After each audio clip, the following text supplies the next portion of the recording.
Wholesalers, it's Rob Shore at Wholesaler Masterminds, and you may be thinking to yourself, Rob, you're thinking, what do you have besides this amazing podcast? And I'm so glad you asked.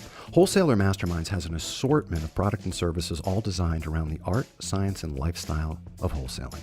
As an example, we have coaching services designed to help you power wash your practice, whether you have 2 years or 22 years. We'll offer you speaking live engagements at divisional or national sales meetings. Our scheduling service has dedicated professionals trained in the art of getting you more appointments, Wholesaler Mastermind schedulers. Our Speakers Bureau brings you amazing speakers and processes to get better return on investment out of those speakers. And finally, our partnership, our newest partnership with Allego. If you have Allego and want to get the Wholesaler Masterminds channel on your Allego platform, please let us know. Wholesaler Masterminds, happy to bring you this podcast and so much more. Wholesaler Masterminds, the art, science, and lifestyle of wholesaling. Here's my confession. April of this past year was pretty much like April the year before, and maybe April the year before that. As some of you know, I live in the wine country. I coach wholesalers. I go out and work with wholesalers at national sales meetings and divisional meetings. And April of 2017, as I look back at my calendar, was not too terribly different than the April before that. The same could not be said for the guest that we're going to talk to today, the amazing guest we're going to talk to today, because near as I can tell, in April of this past year, he was at the North Pole. Welcome to the only podcast on the planet dedicated to exploring the art, science, and lifestyle of wholesalers and their leaders. This is the new Wholesaler Masterminds radio show. I'm your host, the founder of Wholesaler Masterminds, Rob Shore. Wholesalers, welcome back to the new Wholesaler Masterminds radio show. Our guest today is Sean Swarner, and he redefined impossible by becoming the only person in history to climb the highest mountain on every continent, trek to both the North and the South Poles, and complete the Hawaii Ironman. All with one lung. He's been voted one of the top 8 most inspirational people in history and has an uncanny ability to empower people to achieve greatness and fulfillment in both life and in business. Sean uses his extensive experience, proven tips and tools to help you find effective strategies that produce results. Everyone has an empowering story, a unique perspective, and the potential to change their world. He guides you to your meaning and personal leadership to create a mindset for greatness. Sean Swarner, welcome to the new Wholesaler Masterminds radio show. Oh, wow. I appreciate that. And that's an incredible intro. And I was thinking, April, and I was trying to figure out the date that I actually made it to the North Pole, and I was thinking it all looks the same. It's all the same up there. I think it was like, maybe Tuesday, maybe Friday. I don't know, because it all looks the same at the North Pole. Yeah, but if we parse those words a little bit, you're saying it looks the same at the North Pole. So let's rewind. Let's the introduction does very little as it fleets by to speak about kind of the amazement that I have in how you got to where you are at. So let's unpack this a little bit. You actually had a wonderful segment that was on CBS that ran not a couple of months ago, right? And it was a great segment where you told your story, which I know you've told quite a bit because it's quite inspirational. But you're a kid. You're a kid like every other kid. You're 13, was it 14 years old? And I'll let you pick it up from what happens there, if you would, please. It's interesting because, all my friends were out worrying about, in my mind, the stupid things that every kid's worried about. The nicest shoes, the nicest hairstyles, the nicest clothes, whatever it might be, being popular. Yeah, acne. And here, exactly, yeah, those things come in, and hormones kicking in and growing hair in unusual places on your body. Yeah. I was literally fighting for my life because as a 13, like you said, 14-year-old, I was diagnosed with advanced stage 4 Hodgkin's lymphoma, and I was only given 3 months to live. It made me realize, going through that, life's not about those menial things. It's not about the trivial things. It's about the things that matter most to you and finding out who you are. I was 13 going on 40 as far as understanding what life was about, and unfortunately, the first cancer apparently wasn't enough to teach me a lesson. I had to go through a completely different cancer. So I was diagnosed with 2 terminal cancers, and the second one I was diagnosed with a type of illness that affects 3 out of 1 million people with a prognosis of 6%. Let's not. Wait. I don't want those numbers to just kind of scream by. The second one affects how many people again? 3 out of 1 million people. And the mortality rate is? 6%. So if you have 100 people with this illness, 94 die. Damn. Okay. All right. Please continue. And when I was going through them, and when I was in college, maybe bored one night, I crunched some numbers and I figured out that the odds of surviving both of these cancers is roughly equivalent to winning the lottery 4 times in a row with the same numbers. Oh, God. Needless to say, I'm a very fortunate, very blessed individual who looks at life a little bit differently than most people. No kidding. Okay, so, and I'm just going to ask you a bunch of stupid questions because I've not experienced, and because you are that unique, I'll bet most listeners have not experienced someone that comes back from the brink of not 1 but 2 cancers with such amazing statistics stacked against them. How do you make the decision from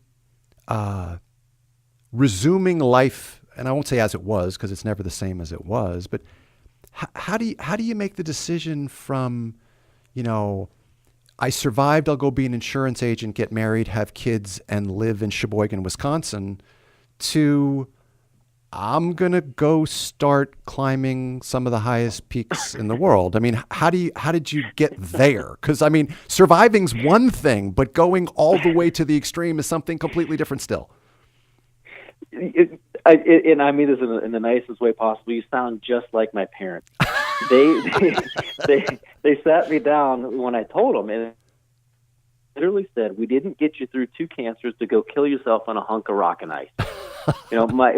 My initial goal was to crawl 8 feet from the hospital bed to the bathroom so I wouldn't soil the sheets. Yeah. And then after that, I wanted to climb literally 29,000 feet in the air, into the sky, to summit Mount Everest and be the first cancer survivor to summit Everest. And going from the hospital bed to the top of the world, it didn't come overnight. And just like every movie you see on TV and everybody you see on television, in the movies, on social media, whatever it might be, you see them where they're in the dregs of their life, and then all of a sudden you see them successful. You never see or hear about all that hard work in between. But it started with the idea and the notion that, hey, I can do this. I can believe that I have it within myself to push myself forward. So no matter what you see in the world, it might be a laptop, might be a water bottle, might be a corporation. Everything started as an idea. And then from that idea, depending on how much you believed in it and how much you actually wanted to put the effort into it and how much it was worth to you, going down to your core values, I had a core value of life at that moment, and I wanted to give hope to other people. But and I so appreciate what you're saying, and it's fascinating. I do want to just go back to that for just 1 second. How did you decide that the accomplishments that you would go after would be so amazing as Mount Everest, when for some people it could simply be, I'm going back to work, I'm going to meet a girl, I'm going to have 3 kids by a white picket fence, and that's my definition of surviving and happiness. Yours is extraordinary. Why? My parents instilled this idea and this notion into me when I was a little kid, because I was a competitive swimmer for years. I even have records from when I was 12 years old, and they're still around, unbelievably. But the idea that they gave me was I didn't have to always be the best. I just had to be my best. So every morning I wake up, I do one thing before I even get out of bed. I lay there and I tell myself, Yesterday's gone. The past is over. Tomorrow may never get here. Tomorrow may never come. No matter what happens today, today is the best day ever. So I want to take advantage of every moment that I've been given, and I want to improve myself from what I did yesterday and improve myself from what I did the day before and the day before. So that way I'm not comparing myself to other people. I'm comparing myself to myself.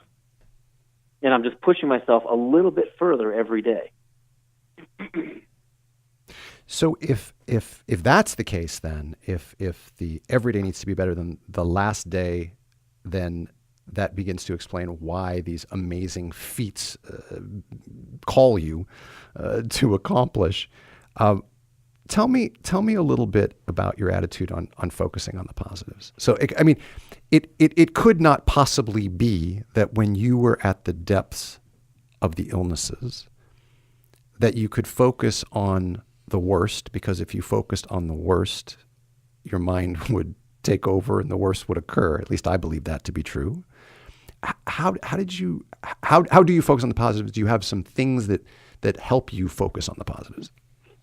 Yeah, great question, and I do. And I also want to go back real quick to, being better than I was, improving myself every single day. I'm like everybody else, and I'm sure you've done it too. Living in wine country, maybe one night you have a few extra drinks that you should have, and you wake up the next morning and think to yourself, this day is not the best day ever, but you're going to make the most of it. So I'm sure there are some days that aren't better than the day before. For sure. But focusing, right, and I'm sure everybody's been there, but focusing on the positive, it just boils down to what you have your attention on. Meaning, when I was going through my cancers, I wasn't focused on not dying. I was focused on surviving and living. And when I was climbing Everest and doing these crazy adventures, I'm not focused on not failing. I'm focused on making it to the summit. So it's the same thing, but just a different perspective. And I learned that so long ago because, like you said, whatever you focus on is pretty much what you're going to get. But if you're focused on avoiding something, it's like being in a car and you're sliding on ice, you're driving and you're focusing on something that you don't want to hit. You're looking at the telephone pole, you're going to smack in the telephone pole. But if you're looking at where you want to go and where you want to drive, that's where you're going to go. That's what's going to end up happening to your direction in life as well. So if you're focusing on, you want to make sure you have money or you want to get this job. If you look at it a little bit differently, as opposed to most people in the workplace, they're motivated by, and I say most people, probably not the people listening to this, but they're focused on working hard enough to not get fired, as opposed to working harder to get a raise. It's the same concept, but a completely different 180-degree perspective. You get what you're focused on. That's as simple as that's the best and easiest way I can put it. And I learned that when I was going through my cancer for the first and second time. I would visualize myself, and I'm a huge proponent of the mind-body connection. I would visualize myself swimming up and down in the pool. I would visualize myself running around the track again. I wouldn't visualize myself, trying not to throw up, putting it bluntly, because that happened days and days in a row for the chemotherapy. But I would focus on what I wanted, not what I wanted to avoid. I love having this discussion about this because sometimes, understandably, people can take the notion that what you think controls the outcome and believe that that's just that much woo-woo nonsense. And then you're faced with meeting someone like yourself that is the embodiment of it. And it just helps reinforce the power of the connection. Well, and don't get me wrong, there's something I call the magic feather syndrome, which if you go back to Dumbo, he had a magic feather that he held in his trunk, and he could fly just because he believed he could fly. I don't think it's the magic feather syndrome, but you do have to have that initial core thought of, hey, this is possible. Hey, I can do this. Or it comes around with an opportunity of, oh, hey, maybe I can't do this. I'm not quite so sure. And when you have that initial core thought and you pay attention to that and you're cognizant of that and you're conscious of what that initial core thought is, you can change that core thought to give you a different emotional response, which gives you a different action. And I think that's one thing I was very, very aware of, not having that magic feather syndrome, as I said, but having the work ethic and then putting those thoughts into action.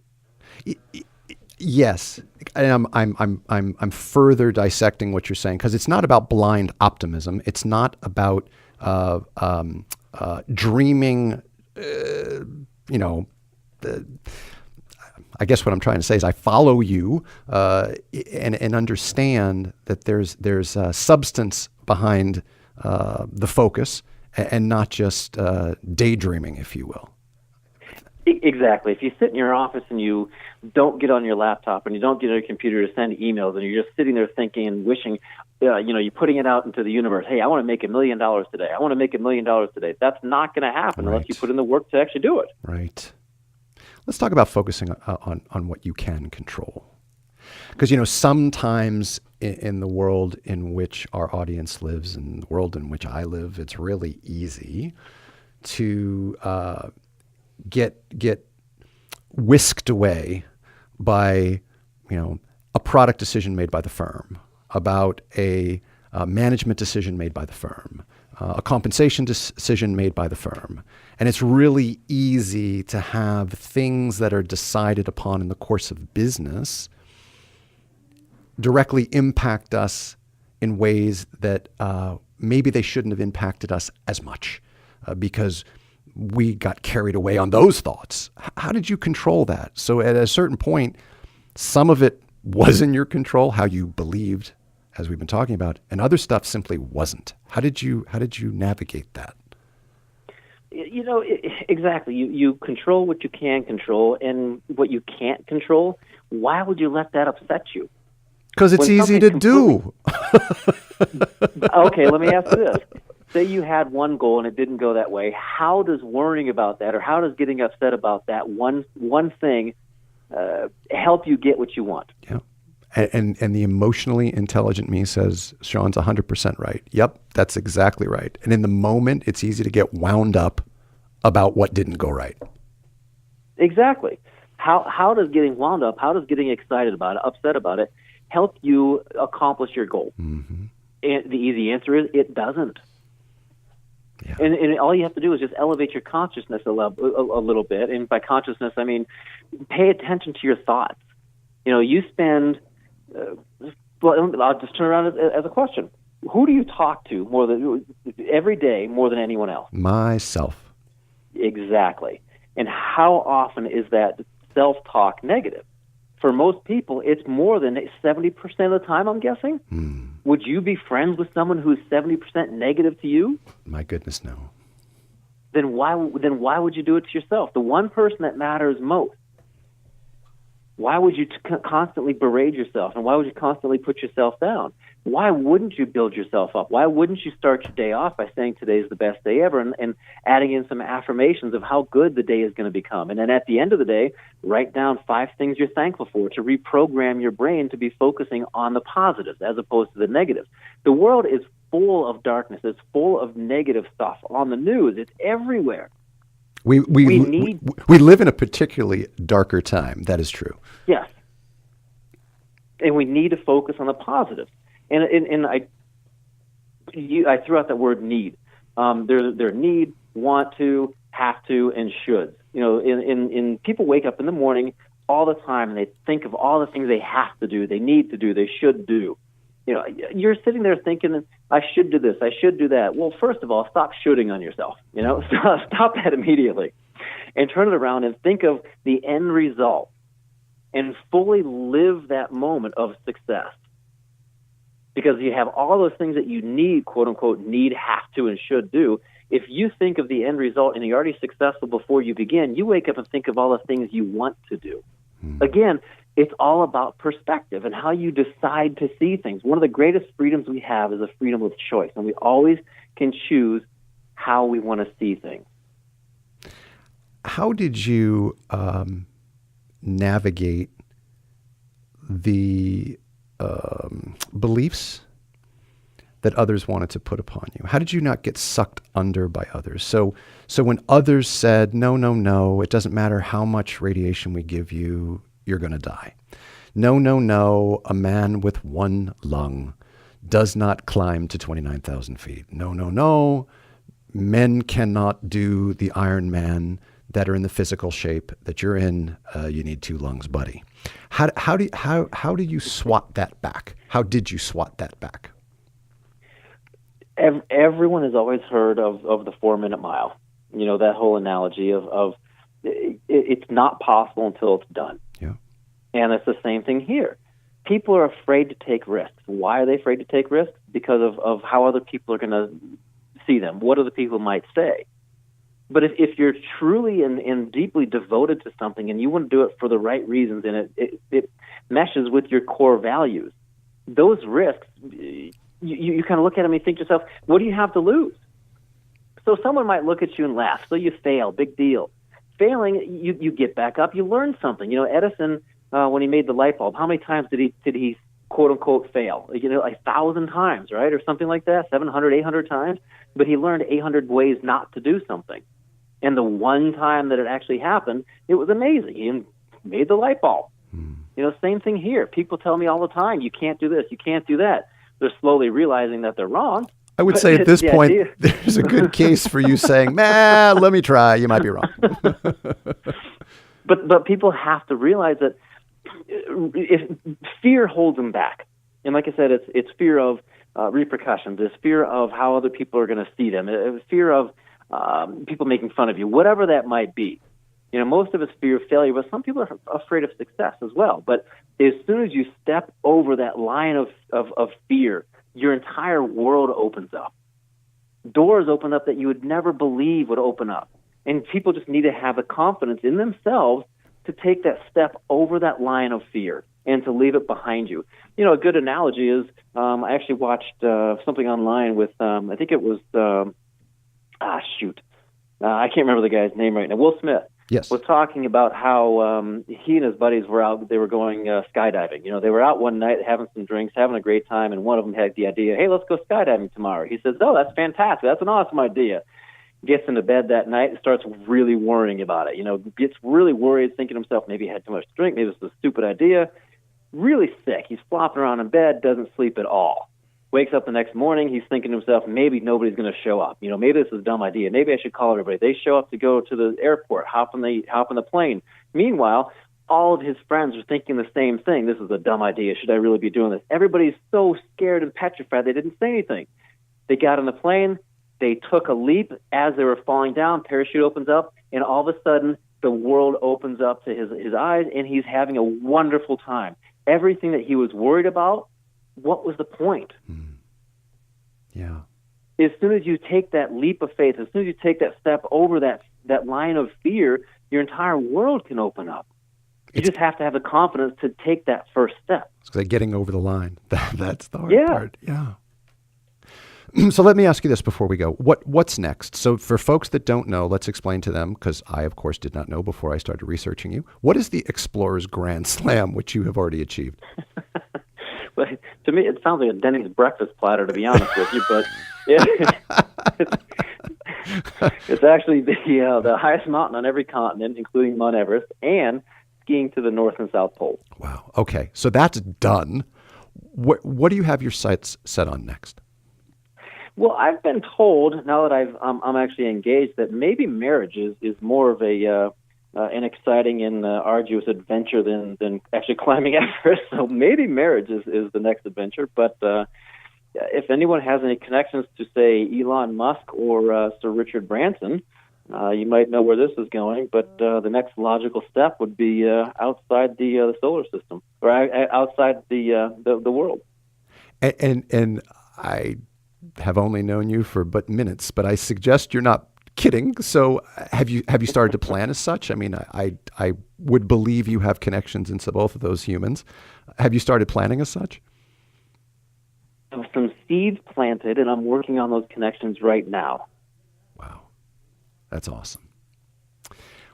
Sean, we appreciate the time that you spent with us today. Thank you for coming. Oh, you kidding me? This is fantastic. I love sharing my story with other people, because you know we have two ears and one mouth for a reason. If we listen twice as much as we speak, we can learn something from every single person on the planet. You know, everybody has a different perspective, and everybody has a story to tell. So thank you for allowing me to tell and share my story. Absolutely. Wholesalers, if you want to know more, I'll link it up on the website. in the show notes, Sean Swarner, SWARNER.com. I did watch 3 really good videos on YouTube. Marmot Mountain. Check that out. Marmot Mountain. Search Marmot Mountain and Sean Swarner. What a great interview. Wholesalers, we'll be back next time with another episode of the new Wholesaler Masterminds radio show. You'll find all of our content at wholesalermasterminds.com, and the podcast can be found at iTunes, Stitcher, and Google Play.